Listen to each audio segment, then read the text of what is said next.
Welcome to Cheater Confessions. Let's get started with today's story. I got home a little after 7. The dining table was set for two. Candles, plates, the works. Alice was standing by the stove in a red dress she hadn't worn in months. She looked calm. "Big night?" I asked, hanging my jacket on the chair. She smiled. "Something like that. Sit down." She poured me a glass of wine and took the seat across from me. We ate for a minute in silence. I thought maybe she got a promotion or wanted to talk about a trip. Then she placed her hand on the table, a diamond ring catching the candlelight. "I'm engaged," she said. Her tone was bright, almost rehearsed. "To someone else.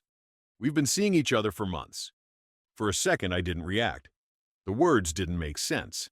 She was saying them too normally, like she was announcing the weather. "You're what?" I asked. "Engaged," she repeated. "His name's Ethan. He proposed last weekend." I set my fork down. "You're engaged to another man? While living in my house?" "Yes," she said, smiling like this was something we could laugh about later. "I wanted you to be the first to know. Obviously things will change, but I'll need a little time to transition. Maybe a month or two." I looked at her for a long moment. "Congratulations," I said finally. Her eyes softened. "Really? You're not angry?" "No. I just think you should start packing. Tonight." The smile disappeared. "Connor, be serious." "I am. You just told me you're engaged to someone else. You don't live here anymore." "That's insane. You can't just throw me out. I live here." "You stayed here," I corrected. "You never paid rent, never signed anything. You're a guest, not a tenant." She grabbed her phone and started recording. "This is harassment. I'm documenting this." "Good idea," I said, pulling out mine. "So am I." Then I called for assistance, calm as ever. "Yes," I said when the dispatcher answered. "I need help removing someone who doesn't belong in my home anymore." Alice just stared at me, her face frozen between disbelief and fear. "Pack your essentials," I said quietly. "You've got 2 hours." The police arrived faster than I expected. 2 officers.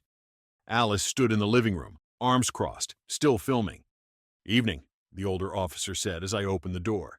"We got a call about a domestic dispute?" "No dispute," I said, calm. "My wife just announced she's engaged to another man while living in my house. I asked her to leave. She refused." The officer raised a brow. "Is that true, ma'am?" Alice lowered her phone slightly. "He's exaggerating. Yes, I got engaged, but I still live here. I have rights. He can't just kick me out." "Do you have a lease agreement or pay rent?" the cop asked. "No, but I get mail here," she snapped. "That doesn't make you a tenant," the officer replied evenly. "Do you contribute financially?" "She doesn't," I said, showing them my mortgage app and bills. "Everything's in my name." The cop sighed. "Ma'am, technically you don't have legal standing to stay if the homeowner wants you gone. We suggest you gather your essentials and leave tonight. Otherwise, this could turn into a trespassing case." Alice stared at them, stunned. "You're all insane. He can't just do this. I need time." "For what?" I asked. "To plan a wedding in my living room?" "Connor, please don't be cruel," she said, voice trembling now. "I didn't mean for it to happen this way." "But it did," I said. "You made your choice. Now I'm making mine." She muttered curses as she packed clothes into 2 bags. I unlocked my car, the one she'd been driving, and disabled it remotely. When she stepped outside and tried to start it, nothing happened. "What did you do?" she shouted from the driveway. "Turned off my property," I said, standing at the front door. "You can call Ethan for a ride." Her voice broke. "You'll regret this." "Maybe," I said before closing the door. "But not tonight." The officers waited as she made the call. She climbed into a rideshare, still filming, tears streaming, fury in her eyes. The house fell silent. I locked the door and poured a drink. The peace felt almost unreal. The next morning started with noise. My phone lit up nonstop. 67 messages, 30 missed calls. Alice's mother, Margaret, left a voicemail full of confusion. "Connor, what's this about you throwing Alice out? She's saying you blindsided her. Please call me."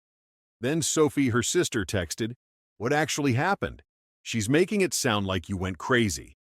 I didn't respond. Not yet. By noon, I heard a knock. Ethan. I opened the door, coffee in hand. He looked like he hadn't slept. "Connor," he said, "we need to talk." No, we don't. He ran a hand through his hair. You traumatized her. She had nowhere to go. She had you, I said.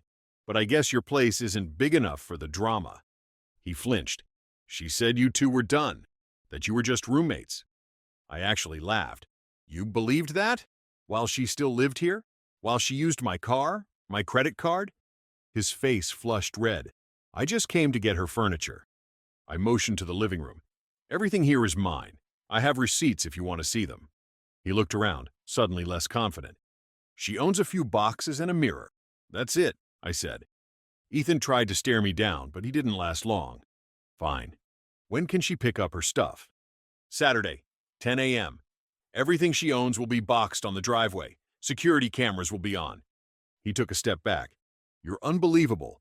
No, I said, closing the door. Just done. That night, I set up 2 new cameras, one by the garage, one by the gate. The locksmith finished replacing the last deadbolt at midnight. For the first time in years, I slept through the night without wondering when the next argument would start. The fallout had only begun, but something in me had already settled. Peace, even brief, felt like revenge. 2 days later, Alice went public. A friend texted me a link to her post. After years of control and emotional abuse, I finally found love. He threw me out for being happy. Thousands of likes, dozens of comments, sympathy rolling in. She even used a picture from our vacation last year with a caption about surviving narcissists. I didn't respond right away. I waited. By evening, I wrote one short post. For anyone curious, my wife announced she was engaged to another man while still living in my home. She never paid rent or bills. Here are screenshots from the week before, her saying she loved me, asking for my card for her spa day, and booking dinner on my account. I attached the screenshots. That was it. No insults, no drama. Within hours, her comments turned sour. Wait, you were engaged while still living there? Girl, that's not abuse. This doesn't add up. The sympathy started to slip away. Saturday morning, she showed up with 2 men and a rented van. One of them looked like he regretted being there. Connor, she said, forcing a smile. We're here for my furniture. Your boxes are by the driveway, I said, pointing. She glanced at the camera mounted on the porch and frowned. I'm taking the couch. No, you're not. You can't stop me. She motioned for the movers. Before they touched anything, I called the officers who'd handled her removal. They arrived within 10 minutes. I handed him the receipts folder. He flipped through it, nodded once, and turned to her. Ma'am, everything on this list is documented as his purchase. She glared at me, shaking. This is humiliating. Then stop making it public, I said quietly. She grabbed her bags and stormed off. The van door slammed hard enough to rattle the windows. That night, she posted again. This time, tears and a shaky voice. I don't deserve this cruelty. But the comments section was quiet. The internet had moved on, and the spotlight she wanted was already fading. I didn't need to defend myself anymore. The truth was doing that for me. A few days later, Sophie texted me. Can we talk privately?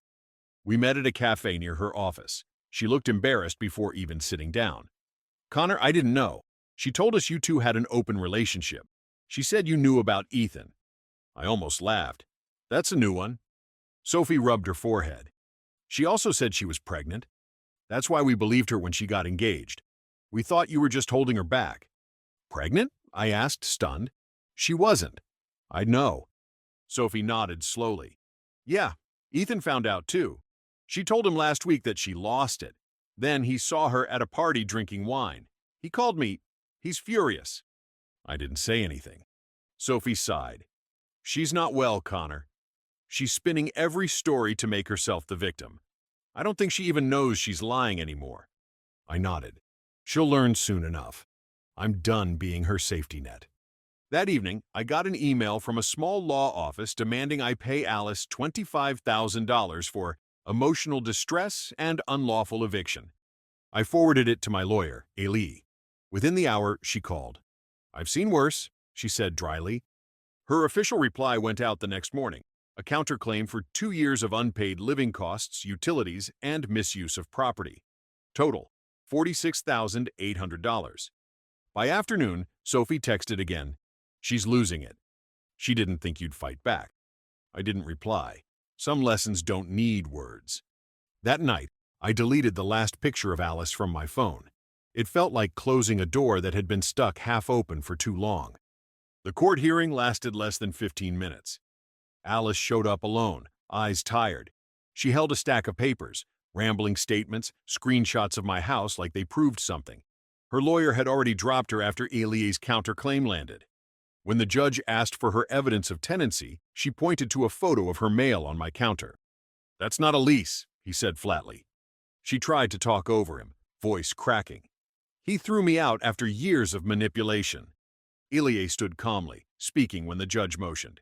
"Your Honor, we have police reports, security footage, and bank statements confirming full ownership and payment by my client.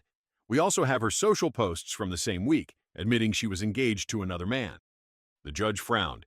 "You were engaged to someone else while living with the defendant?" Alice froze. "That's irrelevant." "It's extremely relevant," he said. "Case dismissed. Miss Grant, I suggest you refrain from posting defamatory material about this man again." She opened her mouth, but no sound came. Outside, Ilie smirked. "That's that." "Just like that?" I asked. She never had a case. She just didn't expect consequences. As we stepped out of the courtroom, Ely turned to me. "Now that this is behind us," she said, "we should move forward with the divorce filing. Clean and uncontested. It won't take long." I nodded. "Let's get it done." And just like that, the final thread began to unravel. 2 days later, I met Margaret at a coffee shop.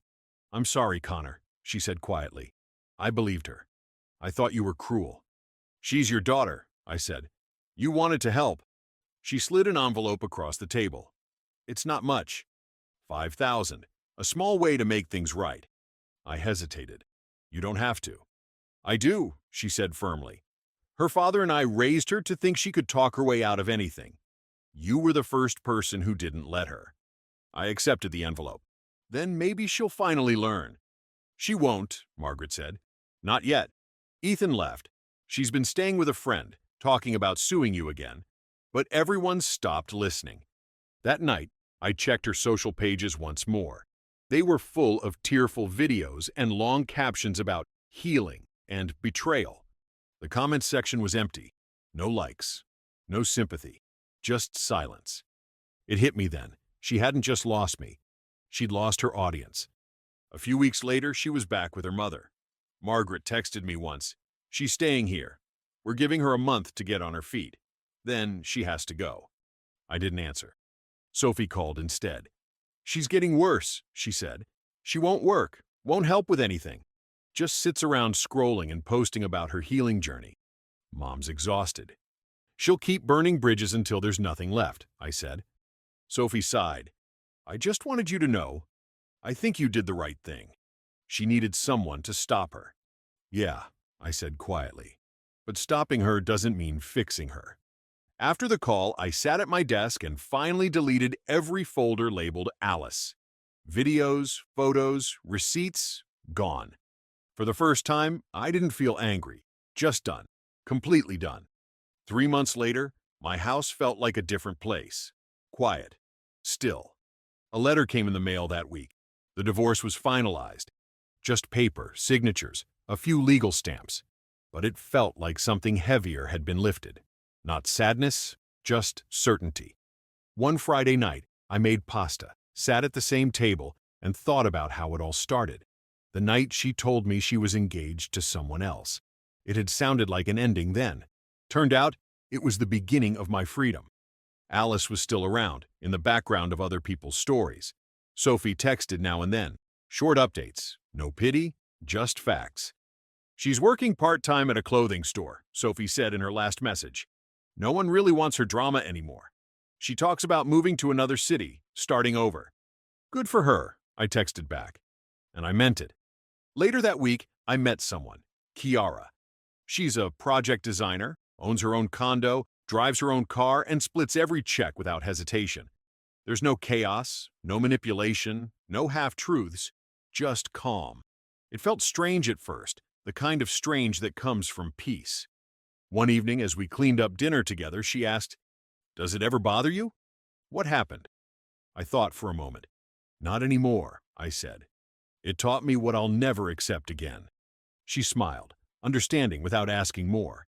After she left that night, I walked through my house, checking locks out of habit. Everything was still where it belonged. No missing pieces, no noise, just quiet, the kind that meant safety, not loneliness. For the first time in a long time, I didn't feel the need to look over my shoulder. Alice once said I'd regret ending it so suddenly. She was wrong. I regretted not ending it sooner. Her betrayal had been loud, messy, and public. My revenge was simple: peace. Thank you for watching.